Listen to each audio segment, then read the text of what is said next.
Guys, nung setup natin 24 volts. Bali yung naka-under nyan ngayon na 203 yung power consumption niya is solar pump na 12 volts. So yun yung consumption niya, 203. Tapos yung inverter natin PowerMR yan, 3000 watts.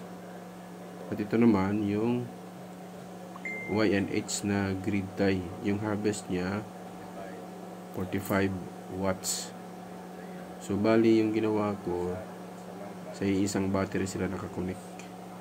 Yan o, apat na 25 EH. Bali 24 volts yan na setup. Just yung charge yung ECC yan, yung solar charge controller is RNA na 40 amperes ML2440. Yan yung charge siya. Yan yung harvest niya. Bali isang ano lang to, isang setup lang, isang battery lang, dalawa yung inverter, grid tie at saka yung off grid.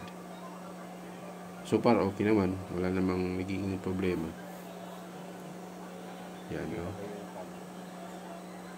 gumagana naman. At ito yung solar pump. Yan, ito 12 volts, 180 watts.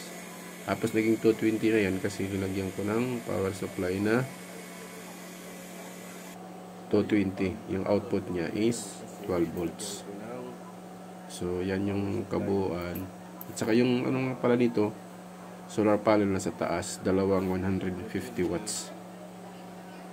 Okay naman, hindi lang ganong kalakasan pero okay na rin.